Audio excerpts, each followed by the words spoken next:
Good morning, ನಮಸ್ಕಾರ, ಆದಾಬ್. And ಇವತ್ತು ನನ್ನ ಟಾಪಿಕ್ ಏನಂದ್ರೆ, ಕೊಡಿ ನನಗೆ ನನ್ನ ಗತಿಸಿದ ದಿನಗಳನ್ನ. Past is past, it never come again. The present, it's the best gift that we have in our life. The present. Because you don't know that what's going to happen tomorrow. You don't know. I don't know, you don't know. So live the present. ಇದು ಇವತ್ತಿನ topic. ಯಾಕಂದ್ರೆ ನಮ್ಗೆಲ್ಲ ಪಾಸ್ಟಿನ ಬಗ್ಗೆ ಪ್ರೀತಿ ಇದೆ. ನಮ್ಗೆಲ್ಲ ಒಂದು ಗತ ವೈಭವದ ಗುಂಗಿದೆ. ಹಿಂದಿನ ದಿನಗಳು ಚೆನ್ನಾಗಿದ್ವು, ಬಹಳ ಚೆನ್ನಾಗಿದ್ವು. ಇದನ್ನೆಲ್ಲ ನಾವು ಕೇಳ್ತಾ ಬಂದಿದ್ದೀವಿ ಬಾಲ್ಯದಿಂದ, ನಮ್ಮ ಪೇರೆಂಟ್ಸ್ ನಿಂದ, ನಮ್ಮ ಗ್ರ್ಯಾಂಡ್ ಫಾದರ್ ನಿಂದ. ನನ್ನ ಕಾಲದಲ್ಲಿ ಮೊದಲು ಹೀಗಿರ್ತಿತ್ತು, ಈಗ ಚೆನ್ನಾಗಿಲ್ಲ ಅಂತ. ನಾವು ಇದ್ರ ಬಗ್ಗೆ ಎಲ್ಲ ಯಾವಾಗ ಮಾತಾಡ್ತಿರೋದಂದ್ರೆ, ನಾವೀಗ ಪ್ರೆಸೆಂಟ್ ಟೆನ್ಸ್ ನಲ್ಲಿ ಇರುವಾಗ. ಇಲ್ಲಿ AC ಇದೆ, ಫೆಸಿಲಿಟೀಸ್ ಇದೆ, ರೋಡ್ಸ್ ಇವೆ, ಇಂಟರ್ನೆಟ್ ಕೂಡ ಇದೆ, ಕಂಪ್ಯೂಟರ್ ಕೂಡ ಇದೆ, ಇನ್ಫಾರ್ಮೇಶನ್ ಬಹಳ ಫಾಸ್ಟ್ ಇದೆ, ಎಲ್ಲವೂ ಚೆನ್ನಾಗಿವೆ, ಬಹಳ ಒಳ್ಳೆ ಒಳ್ಳೆಯ ವಿಷಯಗಳಿವೆ, ಕೆಲವು ಕೆಟ್ಟವೂ ಇರಬಹುದು. ಆದ್ರೆ ಜೊತೆಗೆ ನಾವು ಬಯಸೋದು ಏನು ಅಂದ್ರೆ, ಮೊದಲಿದ್ದಂತಹ ಕಂಫರ್ಟ್ಸ್ ಅಂದ್ರೆ ನಾವು ಹೆಚ್ಚುವಾಗ ಓಡಾಡಬೇಕಾಗಿರ್ಲಿಲ್ಲ, ಕಾಂಪಿಟೇಷನ್ ಕಡಿಮೆ ಇತ್ತು. ಇವತ್ತು ಇಂತಹ ಕಾಂಪಿಟೇಷನ್ ಯಾಕೆ ಇದೆ? ಹಾಗಾಗಿ ನಾವು ಪಾಸ್ಟ್ ನಲ್ಲೇ ಇರ್ತೀವಿ, ಅದನ್ನೇ ನೆನಪಿಸ್ತೀವಿ. ಆದ್ರೆ ಒಂದು ಪ್ರಶ್ನೆ ಕೇಳಿ, ನೀವು ಪಾಸ್ಟ್ ಅನ್ನು ಪ್ರೆಸೆಂಟ್ಗೆ ತರೋದಕ್ಕೆ ಸಾಧ್ಯನಾ? ತರೋದಕ್ಕೆ ಸಾಧ್ಯ ಇಲ್ಲ. ಅದು ನಿಮ್ಮ ಕೈಯಿಂದ ಹೊರಟೋಯ್ತು. ಅದು ಹೊರಟು ಹೋಗಿದೆ ಅಂತಾದ್ರೆ ಅದ್ರ ಬಗ್ಗೆ ಯಾಕೆ ಚರ್ಚಿಸ್ತೀರಿ? ಹಿಂದಿನ ಕಾಲದಲ್ಲಿ ಏನಾಯ್ತು ಅಂತ ಅದಕ್ಕೆ ನೇತ್ಕೊಂಡಿರಬೇಡಿ ಮತ್ತು ಭವಿಷ್ಯದ ಬಗ್ಗೆ ಯೋಚನೆ ಮಾಡಿ. ಪಾಸ್ಟ್ ನಿಂದ ಕಲೀರಿ, ಪ್ರೆಸೆಂಟ್ ನಲ್ಲಿ ಬದುಕಿ, ಫ್ಯೂಚರ್ ನ ಪ್ಲಾನ್ ಮಾಡಿ ಮುಂದುವರಿಯಿರಿ. ಎಸ್, ಪಾಸ್ಟಿನ ಕೆಲವು ವಿಷಯಗಳು ಇರಬೇಕು, ಮ್ಯಾನ್ಕೈಂಡ್ ನ ಬಗ್ಗೆ ಕೂಡ. One, that should always be very very unbiased kind of a culture. ಅದು ಇರಲೇಬೇಕು, ಅನ್ಬಯಾಸ್ಡ್ ಕಲ್ಚರ್. ಈಗ ನೀವು ಯಾವುದೇ ರೀಜನ್ ನಿಂದಾದ್ರೂ, ಯಾವ ಕಾಸ್ಟ್, ಯಾವ ರಿಲಿಜನ್ ಆದ್ರೂ, if you are doing good, ನೀವು ನಿಜಕ್ಕೂ ಪ್ರೋಗ್ರೆಸ್ ಆಗಬೇಕು. ಅದು ನಿಮ್ಮ ಟ್ಯಾಲೆಂಟ್ ಆಧಾರದಲ್ಲಿ. ಈ ಒಂದು ವಿಷಯವನ್ನ ನಾನು ಹೇಳಲೇಬೇಕಾಗಿದೆ. ಅನ್ಬಯಾಸ್ಡ್ ಅಂದ್ರೆ ಇನ್ನೊಂದರ್ಥ, ಈಗ ನೀವು 5 ವರ್ಷ ಹಳಬರಾಗಿದ್ದು ಟ್ಯಾಲೆಂಟೆಡ್ ಆಗಿದ್ರೆ, ಅದು 10 ವರ್ಷ ಹಳಬರಿಗಿಂತ ಹೆಚ್ಚು ನಿಮ್ಮ ಪ್ರಮೋಷನ್ ಆಗಬೇಕು. ಇದು ಬಹಳ ಅಗತ್ಯ. ಇಲ್ಲ ಅಂದ್ರೆ, ಈಗ ನಿಮ್ಮ ಟ್ಯಾಲೆಂಟ್ ಹಿಂದೆ ಉಳಿದ್ರೆ ಮತ್ತು ಬ್ಯೂರೋಕ್ರಸಿ ಬಂದ್ರೆ, ಇಲ್ಲ ಇವರು 10 ವರ್ಷ ಹಳಬರು, ಇವರಿಗೆ ಮೊದಲು ಪ್ರಮೋಷನ್ ಆಗಬೇಕು ಅಂತ, ಆಗ ನಮ್ಮ ಸ್ಪೀಡ್ ಏನಿದೆ ಅದು ಯಾವುದೇ ಸರ್ಕಾರಿ ಡಿಪಾರ್ಟ್ಮೆಂಟ್ ಆಗಿರುತ್ತೆ. ಹಳೆ ರೈಲ್ನ ಹಾಗೆ ನಮ್ಮ ಸ್ಪೀಡ್ ನಿಧಾನವಾಗಿರುತ್ತೆ, ವೇಗವಾಗಿ ನಡೆಯಲ್ಲ. ಅದು ಅಲ್ಲದೆ ನಾವು ಯಾವಾಗಲೂ ಹೇಳ್ತಾ ಇರ್ತೀವಿ ಪಾಸ್ಟ್ ನಲ್ಲಿ, ಮತ್ತು ಇವತ್ತು ಕೂಡ ನಮ್ಮ ನಂಬಿಕೆ ಅಂದ್ರೆ ಆ ಪಾಸ್ಟಿನ ವಿಷಯ. ಅದಕ್ಕೆ ನಾವು ಹೇಳ್ತೀವಿ ಪೀಪಲ್ ಸೆಂಟ್ರಿಸಿಟಿ. ಅದು ಖಂಡಿತ ಇರಬೇಕು. What is the meaning of people centricity? ನಮ್ಮ ಸಂಸ್ಥೆ ಏನಿದೆ ಜನಪರ ಆಗಿರುವಾಗ ಒಳ್ಳೆ ಜನರಿಗೆ ಅದು ಏನ್ ಬೇಕಾದ್ರೂ ಮಾಡುತ್ತೆ. Look at Mankind. Covid time ನಿಮ್ಗೆ ನೆನಪಿದ್ಯಾ? ನಮ್ಮ 35ಕ್ಕೂ ಹೆಚ್ಚು ಮಂದಿಯನ್ನ ನಾವು ಕಳ್ಕೊಂಡಿದ್ದೀವಿ. ಆ ಜನರಿಗೆ ಮ್ಯಾನ್ಕೈಂಡ್ ಅದೆಷ್ಟು ವರ್ಷಗಳ ಸ್ಯಾಲರಿ ಕೊಟ್ಟಿತ್ತು? 13 ವರ್ಷಗಳ 13. ಅದರಲ್ಲಿ ತೀರ್ಕೊಂಡ ಜನರಿಗೆ ನಾವು 13 ವರ್ಷಗಳ ಸ್ಯಾಲರಿನ ಕೊಟ್ಟಿದ್ದೇವೆ. ಕೆಲವರು ಕೋವಿಡ್ ನಿಂದಾಗಿ ತೀರ್ಕೊಂಡ್ರು, ಕೆಲವರನ್ನು ಏರ್ಲಿಫ್ಟ್ ಮಾಡಲಾಯಿತು, ಅವರನ್ನು ಆಸ್ಪತ್ರೆಗೆ ಸೇರಿಸಲಾಯಿತು ಸುಮಾರು 30 ದಿನ 40 ದಿನಕ್ಕೆ. ಮತ್ತೆ ಯಾರು ಇದನ್ನು ಮಾಡಿದ್ದು? Mankind. You work hard, you make money, you do it for yourself. That's not life. You go out, you seek for people who need your help, you make their lives better. You become that sponge which can absorb all the negativity, and you become that person who can emit beautiful positive vibes. And when you realize that you have changed someone's life, and because of you, this person didn't give up, that is the day when you live. ಆ ಟೈಮ್ನಲ್ಲಿ 2 ವರ್ಷ 3 ವರ್ಷದ salary ಕೊಟ್ಟಾಗ ಜನರು social ಮೀಡಿಯಾದಲ್ಲಿ ಹಾಕ್ತಿದ್ರು, ನಾವು ಬಹಳ ಒಳ್ಳೆ ಕಂಪನಿ ಅಂತ. I am giving the example of giving. ಈಗಿನ ಸಮಯದಲ್ಲೂ ಕೂಡ HR ಗೆ ಒಂದು ನೇರ ನಿರ್ದೇಶನ ಇದೆ.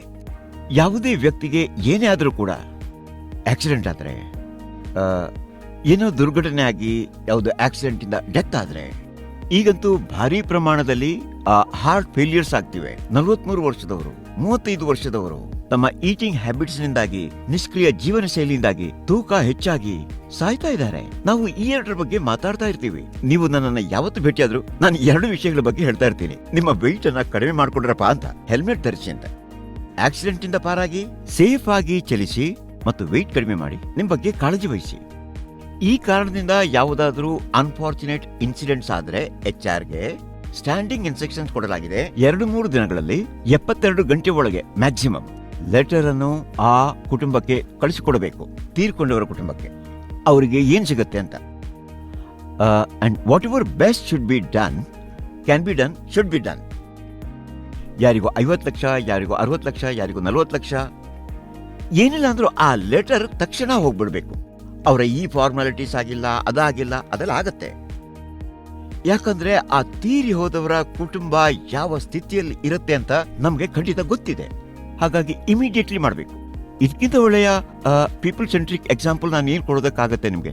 ನಾನು ಆನೆಸ್ಟ್ ಆಗಿ ಹೇಳ್ತೀನಿ, ಜನರ ಬಗ್ಗೆ ನಮಗಿರುವಂತಹ ಉದ್ದೇಶಗಳೇನಿವೆ ಅದಕ್ಕೆ ಸಾಟಿ ಇಲ್ಲ. ಇದರಲ್ಲಿ ನಾವು ನಂಬರ್ 3 ರ್ಯಾಂಕಿಂಗ್ ಕಂಪನಿ ಅಲ್ಲ, ಬಹಳ ಕಾಳಜಿ ವಹಿಸ್ತೀವಿ.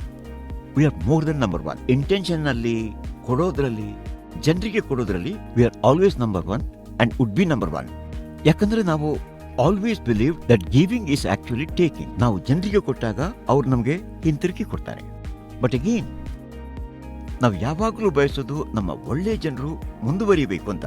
ಒಳ್ಳೆ ಜನರನ್ನ ನಾವು ಯಾವತ್ತೂ ಪ್ರೊಪಗೇಟ್ ಮಾಡ್ತೀವಿ. ಈ ಕಲ್ಚರ್ ಮ್ಯಾನ್ಕೈಂಡ್ ನಿಂದ ಯಾವತ್ತೂ ಸಹ ಹೋಗಬಾರ್ದು.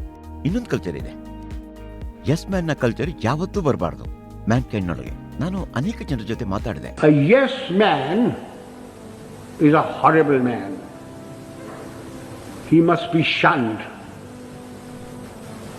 He is a disgrace. He may rise very high. He may become a minister. He may become a field marshal. But he will never, never become a leader. He will be used by his superiors. He will be disliked by his colleagues, and his subordinates have no respect for them. Yes man ನಮ್ಮ ಅಕ್ಕಪಕ್ಕ ಇರ್ತಾರೆ, ನಾವು ಅವರನ್ನ create ಮಾಡ್ತೀವಿ. S man ಇರೋದಿಲ್ಲ, ನಾವು ಅವರನ್ನ create ಮಾಡ್ತೀವಿ. ಉದಾಹರಣೆಗೆ, ಯಾವನಾದ್ರೂ ಒಬ್ಬ ವ್ಯಕ್ತಿ ಏರ್ಪೋರ್ಟ್ ನಲ್ಲಿ ನಿಮ್ಮನ್ನು ಕರ್ಕೊಂಡು ಹೋಗೋದಕ್ಕೆ ಬಂದ್ರೆ, ಅವರಿಗೆ ಗದರಿಸಿ ಕೆಲಸ ನೋಡೋದಕ್ಕೆ ಹೇಳಿಲ್ಲ ಅಂದ್ರೆ, ರಿಸೀವ್ ಮಾಡೋಕೆ ಯಾಕೆ ಬಂದ್ರು ಅಂತ ಕೇಳಿಲ್ಲ ಅಂದ್ರೆ, ನೀವು ಎಸ್ ಮ್ಯಾನ್ ಕ್ರಿಯೇಟ್ ಮಾಡ್ತೀರಿ. ಮತ್ತೆ ಅವರು ಬಂದು ನಿಮ್ಮ ಲಗೇಜ್ ಎತ್ಕೊಂಡ್ರೆ, ನಿಮ್ಮ ಬ್ಯಾಗ್ ಎತ್ಕೊಂಡ್ರೆ ಮತ್ತು ನೀವು ಅದಕ್ಕೆ ಬಿಟ್ರೆ, then who is responsible? Yes man create ಮಾಡೋದ್ರಲ್ಲಿ ಅವ್ರು ರೆಸ್ಪಾನ್ಸಿಬಲ್, ನೀವು ರೆಸ್ಪಾನ್ಸಿಬಲ್, ನೀವು.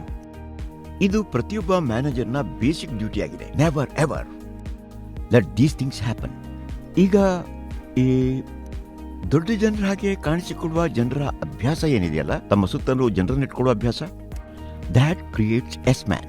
ಅದರಿಂದ ಬ್ಯೂರೋಕ್ರಸಿ, ಬಯಾಸ್ಡ್ ಕಲ್ಚರ್, ಫೇವರಿಟಿಸಮ್, ಪಾಲಿಟಿಕ್ಸ್ ಎಲ್ಲ ಆರಂಭ ಆಗುತ್ತೆ. ಹಾಗಾಗಿ ನಾವೆಲ್ಲರೂ ಇವುಗಳಿಂದ ತುಂಬಾ ದೂರ ಇರಬೇಕು. सेल्फ रिस्पेक्टिंग आदमी अपनी ईगो बड़े आदमी के सामने रखता है. प्रेजेंट आदमी अपनी ईगो छोटे आदमी के सामने रखता है. सेल्फ रिस्पेक्ट का आपका टेस्ट कमजोर के साथ थोड़ी है. सेल्फ रिस्पेक्ट का टेस्ट आपका पावरफुल के साथ. ये बहुत बड़े आदमी हैं, नहीं इनके यहाँ तो मैं नहीं झुक सकता, देखा जाएगा. वहाँ तो पैर पकड़ लेते हैं, और जो वीकर है उसको बताते हैं कि मेरी सेल्फ रिस्पेक्ट और मेरी ईगो क्या है. ಇದು ಮ್ಯಾನ್ಕೈಂಡ್ ನಲ್ಲಿ ಯಾವಾಗಲೂ ಇರಬೇಕು. ಪಾಸ್ಟ್ ನಲ್ಲಿತ್ತು ಮತ್ತು ಈಗಲೂ ಇರಬೇಕು. ಇದಲ್ಲದೆ ಬೇರೇನಿರಬೇಕು? ಟ್ರೈನಿಂಗ್ ತುಂಬಾ ಚೆನ್ನಾಗಿರ್ಬೇಕು. V last speed in training. Training ವಿಷಯದಲ್ಲಿ ನಾವು ತುಂಬಾ ಕೆಲಸ ಮಾಡ್ತಿದ್ದೀವಿ, ತುಂಬಾ ಕೆಲಸ ಮಾಡಬೇಕಾಗಿದೆ. ಮ್ಯಾನ್ಕೈಂಡ್ ನಲ್ಲಿ ಇರಬೇಕಾದ ಇನ್ನೊಂದು ಸಣ್ಣ ವಿಷಯ ಅಂದ್ರೆ ಅದು ನಮ್ಮ ಕಂಟ್ರೋಲ್ಸ್. ಎಷ್ಟು ಡಾಕ್ಟರ್ಸ್ ನ ಕಾಲ್ ಮಿಸ್ ಮಾಡಿದ್ವಿ, ಮೋಸ್ಟ್ ಇಂಪಾರ್ಟೆಂಟ್ ಡಾಕ್ಟರ್ಸ್ ನ ಅವರನ್ನ ಭೇಟಿ ಮಾಡಿದ್ದೀರೋ ಇಲ್ವೋ, ಫಸ್ಟ್ ಟೈಮ್ ಭೇಟಿ ಮಾಡಿದ್ದೀರೋ ಇಲ್ವೋ, ಇದು ಬಹಳ ಮುಖ್ಯ. ಹೈಜೀನ್ ಕಂಪನಿಯಲ್ಲಿ ಯಾವಾಗಲೂ ಇರಬೇಕು. ನಾನು ಯಾವ ಹೈಜೀನ್ ಬಗ್ಗೆ ಮಾತಾಡ್ತಿದ್ದೀನಿ, ಅದೇಗೆ ಪ್ರಾಕ್ಟಿಕಲಿ ಪಾಸಿಬಲ್ ಆಗುತ್ತೆ? ಕೊನೆಯ ವಾರದಲ್ಲಿ ನಿಮ್ಮ ಸೇಲ್ಸ್ ಏನಿದೆಯಲ್ಲ 60%, 70% ಆಗುತ್ತೆ. ಇಲ್ಲ, ನಿಮ್ಮ ಡೈಲಿ ಸೇಲ್ಸ್ ಎಷ್ಟಿದೆ, ನಿಮ್ಮ ವೀಕ್ಲಿ ಸೇಲ್ಸ್ ಎಷ್ಟಿದೆ, ಲಾಸ್ಟ್ ವೀಕ್ ನ sales cannot be more than 40% of first to 25 of the month. ಈ ಕಂಟ್ರೋಲ್ ಬಹಳ ಅಗತ್ಯ. ಯಾಕೆ ಒಬ್ಬ ಸ್ಟಾಕಿಸ್ಟ್ ಒಂದು ನಿರ್ದಿಷ್ಟ ಪ್ರಾಡಕ್ಟ್ ಅನ್ನ ಹೆಚ್ಚಿಟ್ಕೋತಾರೆ? ಇದರಿಂದ ತಿಳಿಯುತ್ತೆ ಒಳಗಿಂದ ಏನೋ ನಡೆದಿದೆ ಅಂತ. ಯಾಕಾಗಿ ಈ ಸ್ಟಾಕಿಸ್ಟ್ಗೆ ಹೆಚ್ಚು ಗೂಡ್ಸ್ ಅನ್ನ ಕೊಡಲಾಗಿದೆ? ಅವರ ಎವರೇಜ್ ಸೇಲ್ 5 ಲಕ್ಷ ರೂಪಾಯಿ. ಯಾಕೆ ಈ ತಿಂಗಳಲ್ಲೇ ಅವರು 10 ಲಕ್ಷ ರೂಪಾಯಿ ಕೇಳ್ತಾರೆ? We are working. ಈ ಕಂಟ್ರೋಲ್ ಯಾವಾಗಲೂ ಇರಬೇಕಾಗತ್ತೆ ಮತ್ತು ಇರುತ್ತೆ. ಪಾಸ್ಟ್ ನಲ್ಲೂ ಇದಿತ್ತು, ಪ್ರೆಸೆಂಟ್ ನಲ್ಲೂ ಇದೆ. ಏನು ಚೇಂಜ್ ಆಗ್ಬೇಕಾದ್ದು? ನಾವೀಗ ಇರೋದು ಚಾಟ್ GPT ಅಂತಹ ಜಗತ್ತಿನಲ್ಲಿ. ಆ ಜಗತ್ತಿನಲ್ಲಿ ಈಗ ಗೂಗಲ್ಗೂ ಕೂಡ ಅಪಾಯ ಇದೆ. ನೀವೇನ್ ಹೇಳ್ತೀರಿ? If you are not involving, ಈ ರೀತಿಯ ಕಂಪನಿಗಳು ಕೂಡ ಅಪಾಯದ ಅಂಚಿಗೆ ಸಿಲುಕ್ತವೆ. ನೀವೀಗ ನೋಡ್ತಾ ಇರಿ, ಪ್ರತಿ 2-3 ವರ್ಷಗಳಲ್ಲಿ ಜಗತ್ತು ಬದಲಾಗ್ತಿದೆ. ಸಿನಿಮಾ ಹಾಲ್ಸ್ ಥ್ರೆಟನ್ಡ್ ಆಗಿವೆ OTTಯಿಂದಾಗಿ. ಕಾರುಗಳು, ಈ ಕಾರುಗಳಿಂದಾಗಿ, ಈ ಕಾರುಗಳು ಬಹುಶಃ ಹೈಡ್ರೋಜನ್ ಕಾರ್ನಿಂದ ಆಗ್ಬೋದು. ನಿಮ್ಮ ಪ್ಲೇನ್ಸ್ಗಳೇನಿವೆ, ಈ ಪ್ಲೇನ್ಸ್ ಆಗಲಬಹುದು, ನಮ್ಗೆ ಗೊತ್ತಿಲ್ಲ. How fast the world is changing, ಎಷ್ಟು ಬೇಗನೆ ಬದಲಾಗ್ತಿದೆ ಗೊತ್ತಿಲ್ಲ. ಅದೆಷ್ಟು ಕಾಮರ್ಸ್ಗಳಿವೆ, ಅವೆಲ್ಲ ಬೇಗನೆ ಕ್ವಿಕ್ ಕಾಮರ್ಸ್ ಆಗಲಿವೆ. ನೀವು ಈ ಬಗ್ಗೆ ಯೋಚನೆ ಮಾಡಿ. ನಾವಿರುವಂತಹ ಈ ಜಗತ್ತು ಬಹಳ ವೇಗವಾಗಿದೆ. ಪ್ರತಿಯೊಂದು ಕೂಡ ನಮಗೆ ಇಲ್ಲಿ ಬಹಳ ಬೇಗನೆ ಬೇಕಾಗುತ್ತೆ, ಬಹಳ ಫಾಸ್ಟ್ ಬೇಕಾಗುತ್ತೆ. ಮತ್ತೆ ಈ ಸಮಯದಲ್ಲಿ ನಮ್ಮನ್ನು ನಾವು ಬದಲಾವಣೆ ಮಾಡ್ಕೊಂಡಿಲ್ಲ ಅಂತ ಆದ್ರೆ ಕ್ಯಾನ್ ವಿ ಸರ್ವೈವ್? ಅದಕ್ಕೆ ನನ್ನ ಉತ್ತರ ನೋ. ಯಾವ್ಯಾವ ವಿಷಯಗಳನ್ನ ನಾವು ಬದಲಾಯಿಸಬೇಕು ಅದ್ರ ಬಗ್ಗೆ ಹೇಳ್ತೇನೆ. ಎಲ್ಲಕ್ಕೂ ಮೊದಲು ನಾವು ಬದಲಾಯಿಸಬೇಕಾದ್ದು ನಮ್ಮ ಮೈಂಡ್ ಸೆಟ್ ಅನ್ನ ಬದಲಾಯಿಸಬೇಕು. ನಾವೊಂದು ವಿಷಯ ಅಕ್ಸೆಪ್ಟ್ ಮಾಡಬೇಕು. ಈ ಜಗತ್ತಿನಲ್ಲಿ, ಈ ಪ್ರಸ್ತುತ ಜಗತ್ತಿನಲ್ಲಿ, ChatGPTಯ ಜಗತ್ತಿನಲ್ಲಿ ನಾವು ಹೇಗಿರಬೇಕು ಅಂತಂದ್ರೆ ಬಹಳ ಬೇಗನೆ ಫಾಸ್ಟ್ ಚೇಂಜಸ್ ಅನ್ನು ಅಡಾಪ್ಟ್ ಮಾಡಬೇಕು. ಈಗ ಮೊದಲ ಚೇಂಜ್ ನಿಮ್ಮ ಮೈಂಡ್ನಲ್ಲಿ, ಅಂದ್ರೆ ನಾನು ಚೇಂಜ್ ಆಗಲೇಬೇಕು. ಇನ್ನೊಂದು ಚೇಂಜ್, ಬಹಳ ದೊಡ್ಡ ಚೇಂಜ್, ಅದು activities and no worry of results. ಇದರಿಂದ ದೂರ ಆಗಬೇಕು.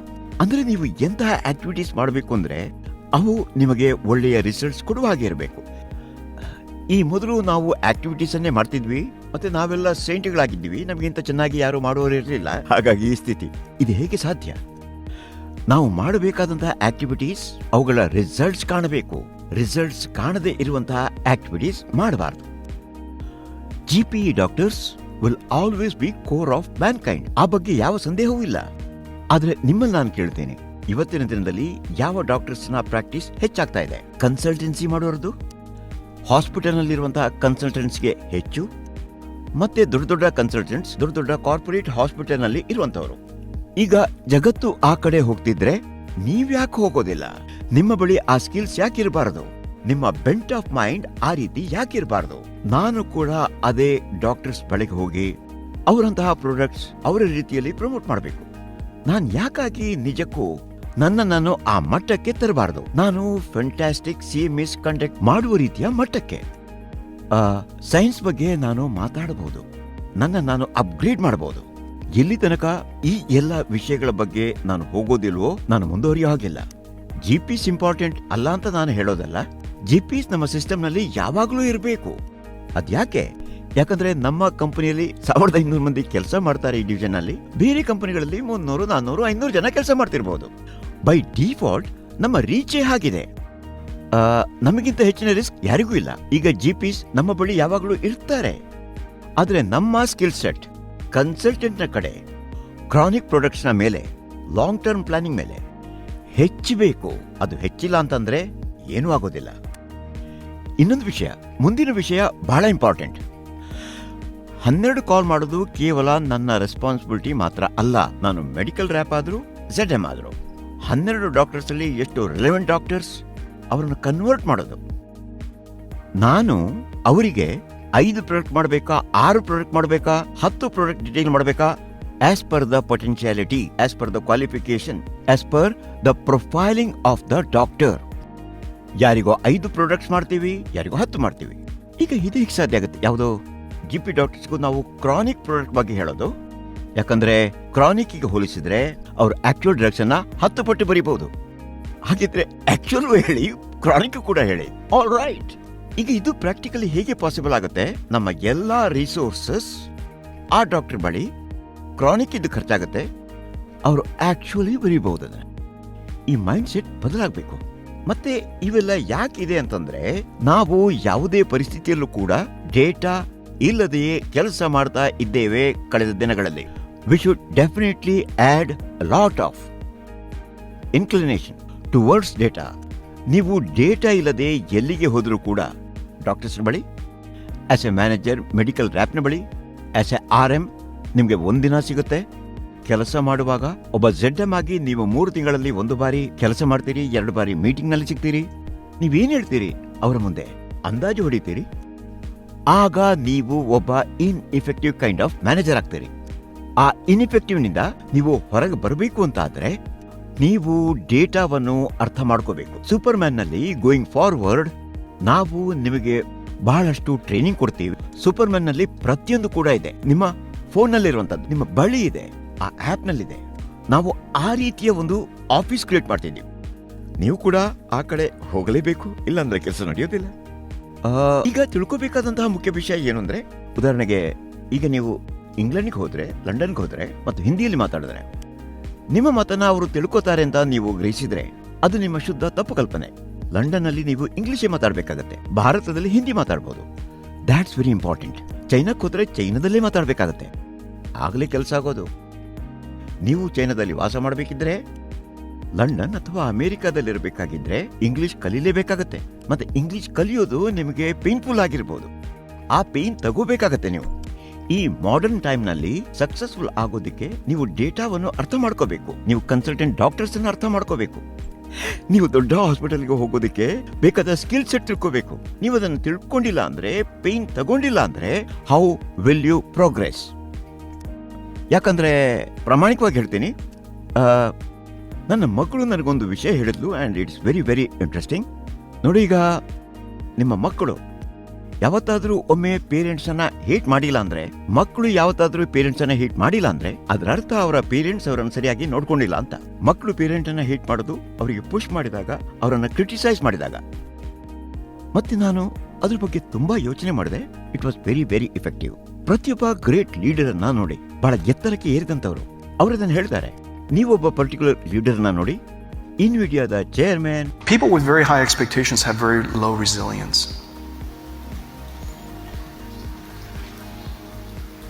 And unfortunately, resilience matters in success. I don't know how to teach it to you except for I hope suffering happens to you. And I was fortunate that I grew up with my parents providing a condition for us to be successful on the one hand, but there were plenty of opportunities for setbacks and suffering, and to this day I use the phrase pain and suffering inside our company with great glee. And the reason, and I mean that. Boy, this is going to cause a lot of pain and suffering. And I mean that in a happy way, because you want to train, you want to refine the character of your company. You want greatness out of them. And greatness is not intelligence. Greatness comes from character, and character is informed out of smart people. It's formed out of people who suffered. And so that's it. And so if I could wish upon you, I don't know how to do it. For all of you Stanford students, I wish upon you ample doses of pain and suffering. ಈ ಜಗತ್ತಿನಲ್ಲಿ ಅತಿ ದೊಡ್ಡ company, ಅದರ GVP ಭಾರತಕ್ಕಿಂತಲೂ ಹೆಚ್ಚಿದೆ, $4.2 trillion. ಏನ್ ಮಾತಾಡ್ತಾರೆ ನೋಡಿ, suffering. ಭಗವಂತ ನಿಮ್ಗೆ ಸಫರಿಂಗ್ ಕೊಡ್ಲಿ, ಭಗವಂತ ನಿಮ್ಗೆ ಕಷ್ಟ ಕೊಡ್ಲಿ, ಯಾಕಂದ್ರೆ ಅದರಿಂದಲೇ ನೀವು ಮುಂದೆ ಬೆಳಿತೀರಿ. So I wish you lot of suffering, lot of problems, lot of sand bags, lot of embarrassment, lot of insult, so that ಅದು ನಿಮಗೆ ಪಾಠವಾಗಿ ನೀವು ಚೆನ್ನಾಗಿ ಬೆಳಿಬೇಕು. All the best, good luck, and have a great year ahead. Bye-bye. See you. Take care.